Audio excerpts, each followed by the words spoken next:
Kamusta mga ka-channel? I hope everyone's safe and well. Ako po si Shasha at sa channel pong ito, aking ibinabahagi ang ilang mga crime stories na naganap hindi lamang dito sa Pilipinas maging sa ibang sulok ng mundo. Kaunting kahilingan lamang po, kung inyong magugustuhan ang inyong maririnig, huwag pong kalimutang i-click ang subscribe button, i-click nyo na rin po ang notification bell para updated kayo sa mga susunod pang videos. Sarang he! Dadalhin tayo ng kasong ito sa state ng Utah sa Estados Unidos kung saan talamak ang Mormonism, Latter-day Saint movement and polygamy o yung pagkakaroon ng lalaki ng maraming asawa. Ang practice na ito ay sinimula ng mga leaders ng LDS Church na nagsimula pa noong 18th century. Base sa aking mga nabasa, mayroong dalawang klase ng polygamous marriage. Eternity only and time and eternity marriages. Eternity only means walang sexual contact, while time and eternity means mayroong sexual relation na namamagitan sa mag-asawa. Ayon sa grupong ito, kasama ito sa kanilang pangaral dahil isa itong mahalagang hakbang upang maligtas ang mga tao sa pagdating ng paghuhukom. Para sa grupong ito, mas mahalaga ang pagsasagawa ng ganitong practice kaysa sa baptism katulad ng ibang relihiyon. Tanging mga leaders lamang ang maaaring magsagawa nito noong una. Ngunit sa pagdaan ng panahon, niyakap na rin ng mga miyembro ang ganitong pamumuhay. Sa kasalukuyan, ipinagbabawal na ang plural marriage sa modern-day LDS, ngunit marami pa rin ang hindi maiwaksi ang kanilang nakasanayan. Base sa datos, halos 2 million members ng Mormons ang kasalukuyang naninirahan sa Utah na nagre-representa ng halos 1/3 ng total na populasyon ng Mormon sa Amerika. Itinatag ni Joseph Smith ang relihiyong ito noong 1800 sa Western New York. Binalak niyang doon palaguin ang kanilang grupo, ngunit nang malaman ng mga tao ang kanilang adhikain ay pinalaya sila doon ng mga tao. Napadpad sila sa Missouri, ngunit nang mapas lang ang kanilang pinuno na si John Smith, nagpasya ang buong grupo na maglakbay papuntang Utah upang doon na lamang mag-settle down. Nang mga panahong iyon, parang isang malaking disyerto lamang ang Utah at walang sino man ang nais manirahan dahil malayo ito sa sibilisasyon. Napadpad ang grupo sa Great Salt Lake at doon ay binuo nila ang kanilang syudad. Marami din ang nagsabi na ang mga Mormons ang mga unang tao na tumira sa Utah at sila ang bumuo ng state na iyon na kalaunan ay tinawag nilang The Promised Land. Dito nanirahan ang pamilya ng fundamentalist na si Thomas Green. Ipinanganak si Thomas Arthur Green noong June 9, 1948. Ipinanganak si Tom sa Utah at pang-apat sa 6 na magkakapatid. Ang kanyang pamilya ay kasapi sa LDS kaya't ito na talaga ang kinalakihan ni Tom. Habang lumalaki naman, masyadong naging invested si Tom sa history ng kanilang relihiyon. Malimit siyang nagbabasa ng mga libro tungkol sa history ng kanilang samahan at talaga namang naging interesado siya sa plural marriages o yun ngang pagkakaroon ng maraming asawa. Katulad ng nabanggit kanina, ang mainstream LDS sa kasalukuyan ay hindi na nagpa-practice ng polygamy at kung ipagpapatuloy ng sino mang miyembro ay maaari silang matanggal sa kanilang samahan. Sa pagdaan ng panahon, kinimkim lamang ni Tom ang fascination na ito sa pagkakaroon ng maraming asawa, ngunit patuloy pa ring tumakbo ang hangaring iyon sa kanyang isip.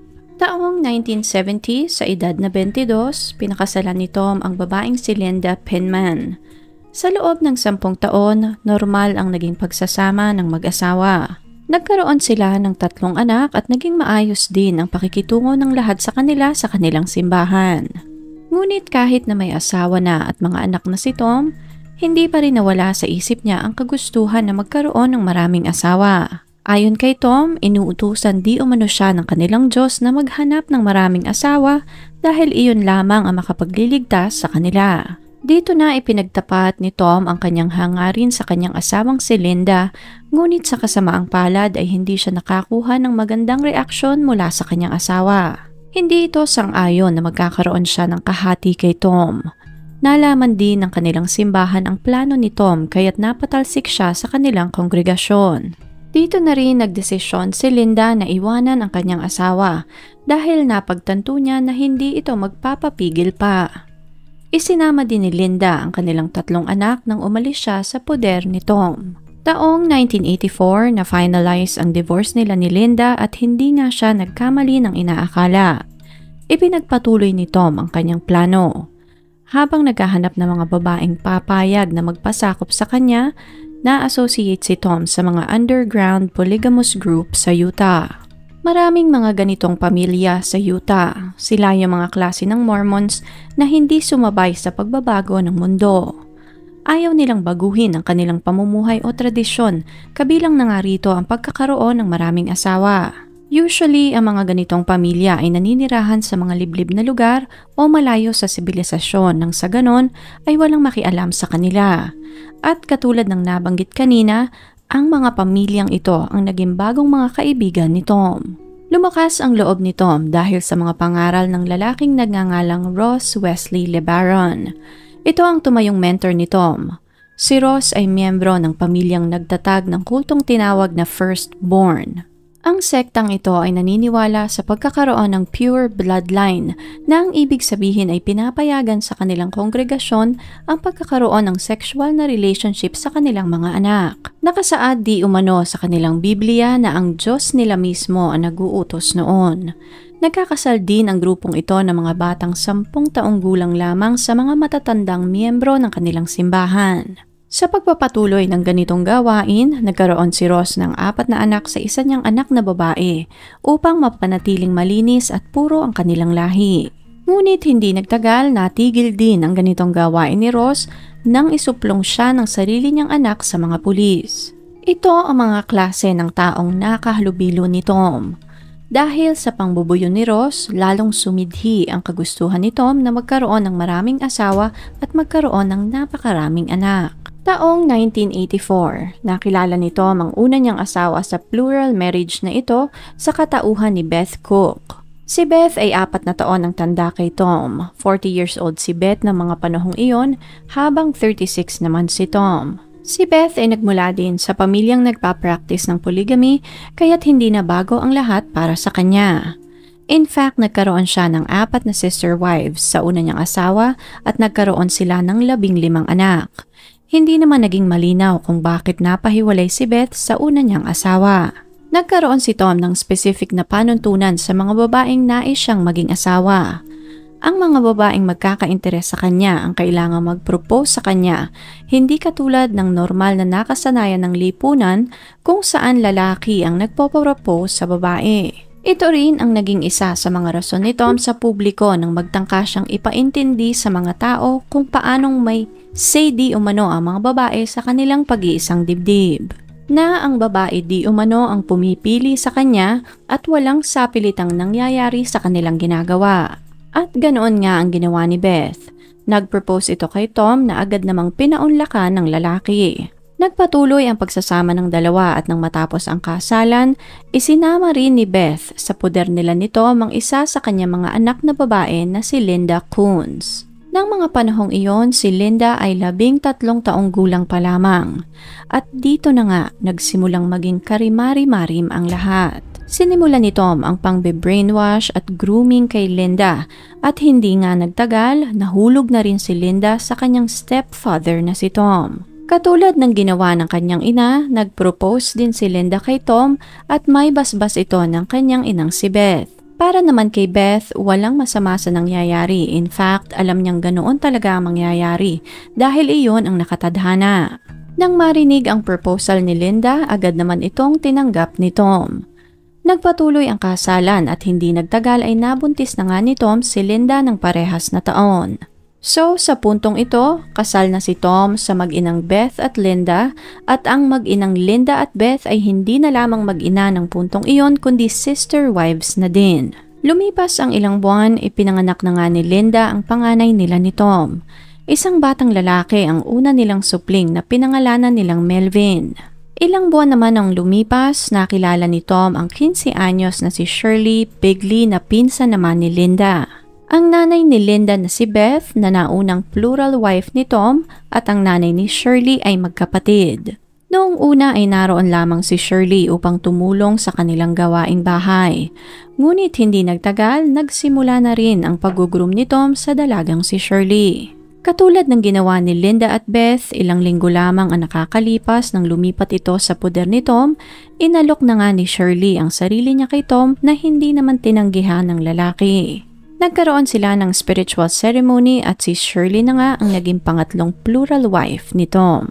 Hindi naman nagtagal, isinama ni Beth si Tom sa bahay ng kanilang mga magulang at doon ay nakilala ni Tom ang kapatid ni Beth na si June na nanay naman ni Shirley.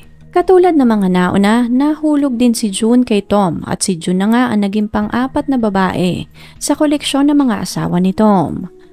Na mga puntong ito, 2 sets na ng mag-ina ang salitang kasiping ni Tom gabi-gabi. Ang mag-inang Beth at Linda at ang mag-inang June at Shirley.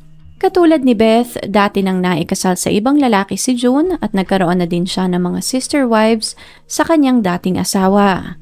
Nagkaroon naman ng 6 na pong anak ang dating asawa ni June at isa nga sa mga batang iyon si Shirley. Nang dumating si June sa lugar ni na Tom, isinama niya pa ang isa niyang anak na dalaga na si Lian Bigley na 13 anyos pa lamang na mga puntong iyon.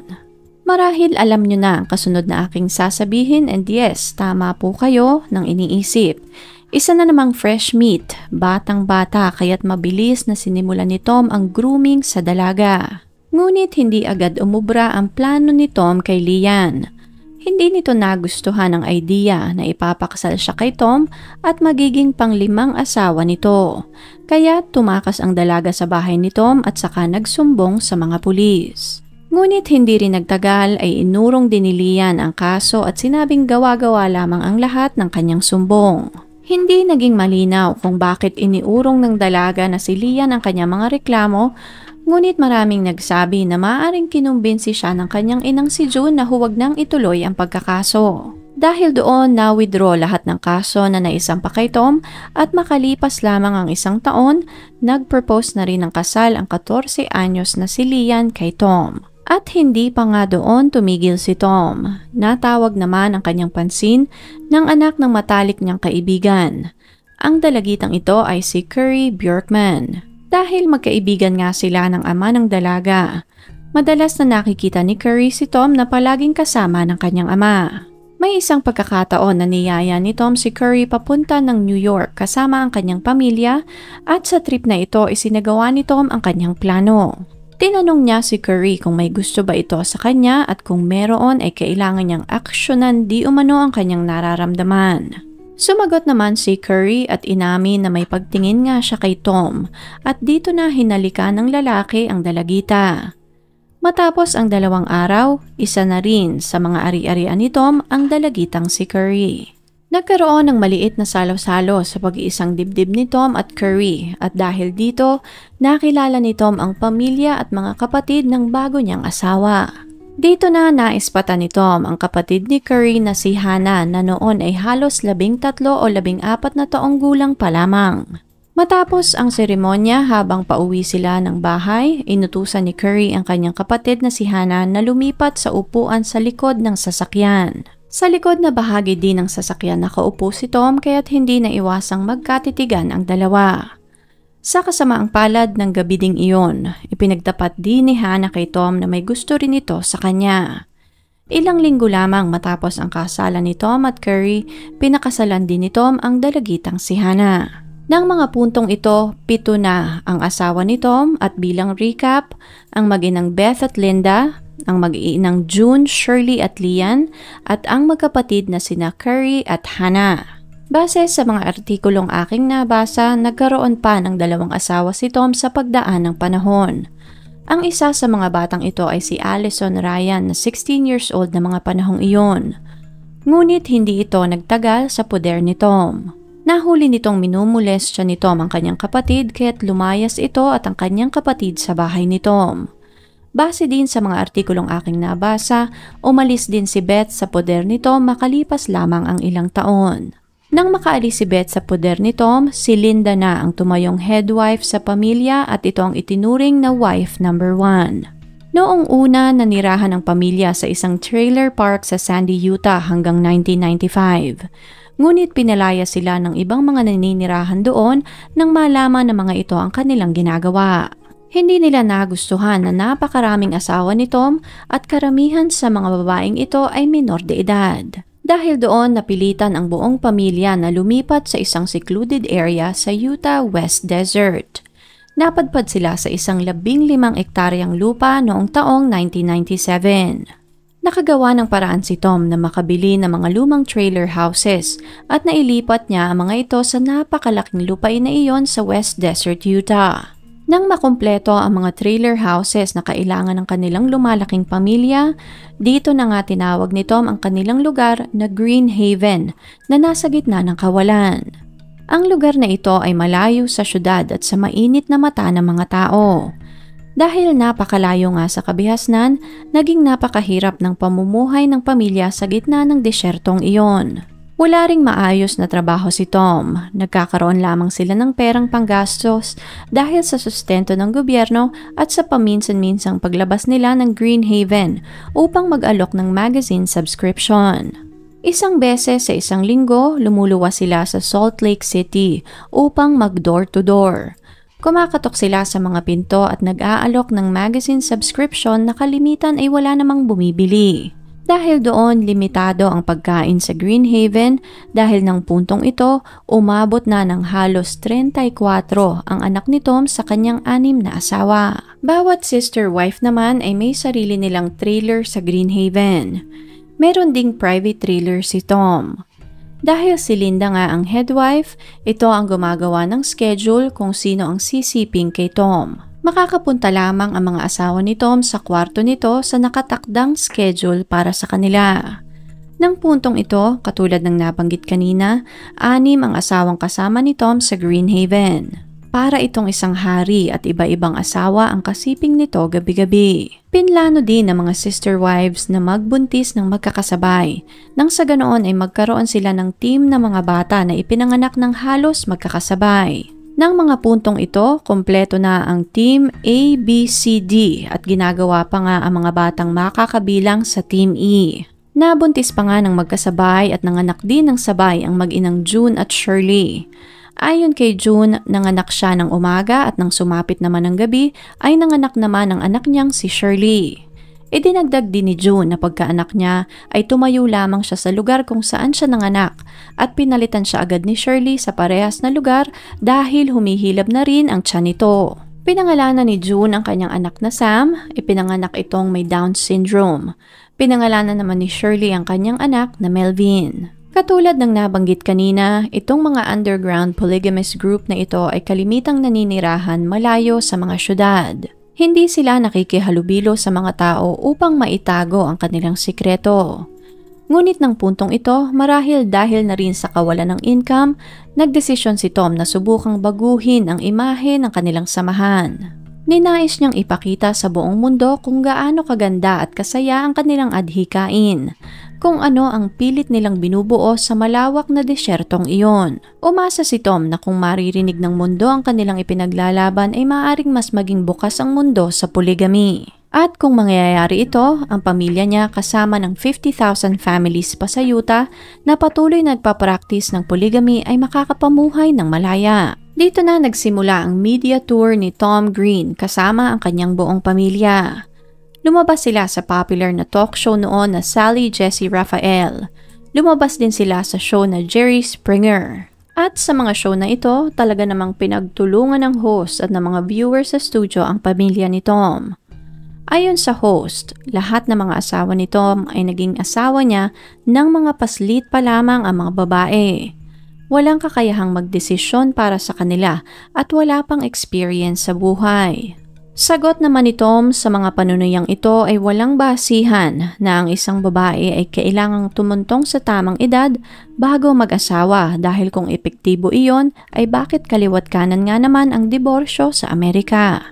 Lumabas din ang mga asawa ni Tom sa show ng sikat na judge na si Judge Judy upang sagutin ang reklamo ng isang anti-polygamist group na Tapestry Against Polygamy na mismong sinimulan ng mga babaeng nakawala sa kultong ito. Sa show na ito, kinuwestiyon ni Judge Judy kung ilan sa kanyang mga anak ang nakakatanggap ng subsidiya mula sa gobyerno dahil wala siyang kakayahan na buhayin ang mga bata. Nang mga puntong ito, 8 sa mga anak ni Tom ang nakakatanggap ng tulong mula sa gobyerno at dahil doon ay nakakakain ang buong pamilya araw-araw kahit wala naman silang mga trabaho. Dito na ginisa ni Judge Judy ang padre de pamilya at sinabing napaka-reckless ng ginagawa ni Tom dahil ito mismo ang pumili na magkaroon ng napakaraming asawa at magkaroon ng sangkaterbang anak. Si Tom ay nasa tamang pag-iisip at mayroong maayos na kalusugan, maging ang kanyang mga asawa ay may kakayahang magtrabaho, kaya't hindi nararapat na sustentuhan ng gobyerno ang kanilang mga anak. Naglabas din ang pamilya ni Tom ng mga documentaries na naka-upload din sa platform na ito, kung saan ipinapakita nila ang araw-araw na pamumuhay ng kanilang pamilya sa gitna ng disyerto. Sa bawat paglabas ni Tom sa screen, paulit-ulit niyang sinasabi na wala silang ginagawang masama. Na kung talagang labag sa kagustuhan ng Panginoon na magbuntis ng maaga ang mga bata, ay bakit nilikha ng Panginoon ang mga ito na magkaroon ng abilidad na magbuntis bago tumuntong ng 18 anyos. Ayon din sa pahayag ni Tom, 95% ng recorded history ng mga lalaki, ang mga lalaki noong unang panahon ay nakapangasawa ng mga bata at nabuntis nila ang mga babaeng ito bago pa man sumapit ang sinasabing tamang edad ng babae. Itinagdag din ni Tom na dinesign ng Panginoon ang babae na magbuntis the moment na magkaroon sila ng buwan ng dalaw. Sinisi ni Tom ang mga batas at ang sinasabing normal at tama na ninormalize di umano ng gobyerno at society dahil nilalabag nito ang kagustuhan ng amang lumikha sa ating lahat. Dinisenyo di umano ito ng gobyerno at ng mga taong nasa katungkulan upang ihanda ang mga tao, lalong-lalo na ang mga babae, upang magpaalipin sa salapi. Habang sinasabi ito ni Tom, punong-puno pa ito ng confidence na akala mo ay mayroong saysay ang kanyang sinasabi. Ngunit ang totoo, ginagamit niya lamang ang kultong ito upang itago sa lahat na isa siyang pedophilia. Ginagamit niya ang salita ng kanilang Diyos nang sa ganon ay makapagsamantala siya ng mga bata.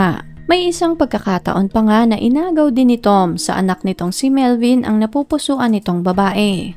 Ang batang ito ay si Candice na anak ng kaibigan ni Tom.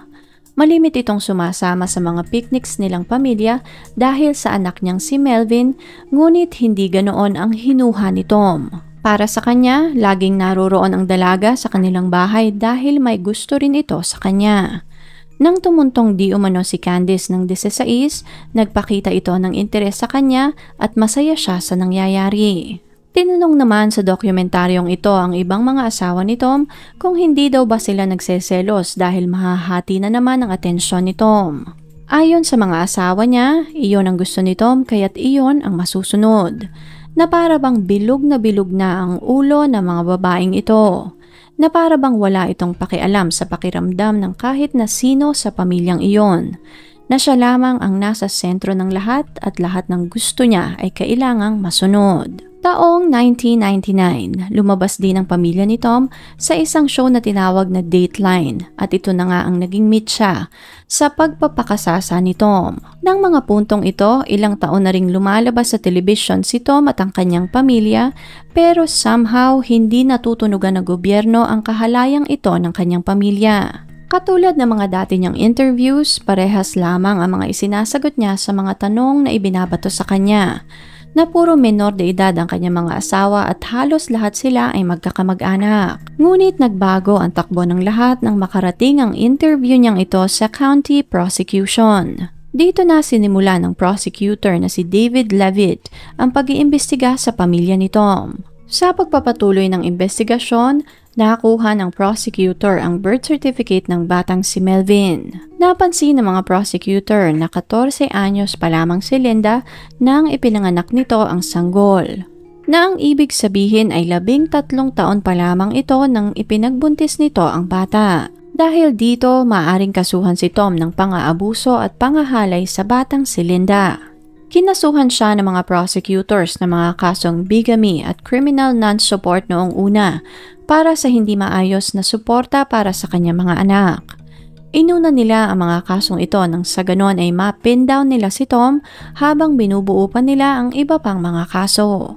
Taong 2001, si Tom ay napatunayang guilty sa mga kaso ng bigamy at criminal non-support at nabigyan ng parusang 5 taong pagkakakulong.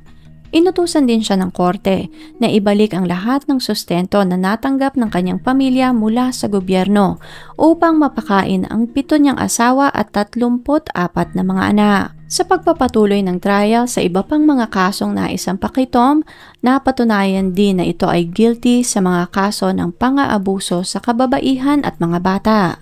Dahil doon, nadagdagan ng 5 taon ang parusa nitong pagkakakulong.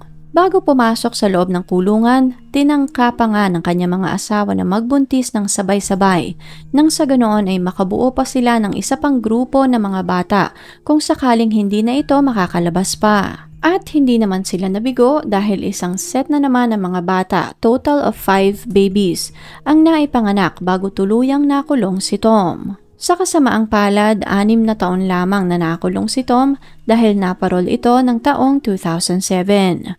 Na mga puntong ito, umalis na si Lian sa Greenhaven at isinama niya lahat ng kanyang 5 mga anak. Nag-file din ito ng restraining order nang sa ganon ay hindi na makalapit pa sa kanila si Tom. Marami naman ang pumuri kay Lian sa ginawa niyang ito dahil nailayo niya ang kanyang mga anak sa napakagulong sitwasyon na iyon. Makalipas naman ang ilang taon, napabalita na nahuli ng mga pulis ang isa sa mga anak ni Tom na si William dahil naman sa pangahalay sa isang dalagita na noon ay 13 taong gulang pa lamang. Nang makalabas naman si Tom, muli itong bumalik sa fundamentalist world. Ipinangalat nito na siya ay isang martir at siya di umano ang naging pain para sa lahat. Na siya di umano ang nagpakasakit sa kulungan nang sa ganon ay maligtas ang iba pa niyang mga kapatid sa kanilang kongregasyon. Matapos makalaya, na-associate naman si Tom sa isa na namang grupo na tinawag na Kingston Clan, kilala rin sa tawag na The Order. Ang grupong ito ay naniniwala sa pure bloodline, na ang ibig sabihin ay pinapayagan sa kanilang samahan ang pagkakaroon ng sexual relationship sa kanilang mga anak. Dahil dito, walang naging pagbabago sa pamumuhay ni Tom hanggang sumakabilang buhay ito noong February 28, 2021 dahil sa COVID pneumonia sa edad na 72. Nang mga puntong ito, 3 na lamang sa 7 niyang asawa ang kasama niya. Kabilang narito si Linda, Shirley at Carrie. Walang masyadong naitala kung anong nangyari sa mga asawang naiwan ni Tom, ngunit base sa ilang mga post, ipinakasal din ang mga babaeng ito sa mga Kingston. Katulad ng nabanggit din kanina, tumiwalag na si Lian sa pakikisama kay Tom bago pa man ito makalaya at sa awa ng Diyos ay nagawa nitong baguhin ang kanyang buhay. Isa na siyang successful photographer at nagsispecialize siya sa mga boudoir session. Sa kanyang website, nagbibigay siya ng mga tips kung paano mariregain ng kababaihan ang kanilang self-confidence. Si Hannah Bjorkman naman ay umalis na rin ng Greenhaven noong 2012. Nag-aral siya ng college at naging family nurse practitioner. Muli itong nakapag-asawa at nakapagsulat rin ito ng isang libro na kalalabas lamang nitong October 12, 2024. Pinamagatan niya ang kanyang libro ng Give Yourself Permission, Overcoming Female Oppression. Sa kabila ng roller coaster na buhay ng mga babaeng ito, nakakatuwa na nagawa ni Lian at Hannah na kumawala sa henerasyon ng paniniwala ng kanyang pamilya. Sa kasamaang palad, ang iba pa nilang mga sister wives, marahil hanggang ngayon ay alipin pa rin ang ganitong paniniwala. Ngunit isa lamang ang maliwanag na aral sa kasong ito. Bawat tao ay may kakayahang magdesisyon para sa kanilang sarili. Ikaw lamang at walang ibang tao ang may kakayahang makapagbago ng takbo ng iyong buhay. Kung inyo pong nagustuhan ang kasong ito, please leave a comment and consider subscribing. Tap nyo na rin po ang notification bell para updated kayo sa mga susunod pang videos. Salamat po and ingat!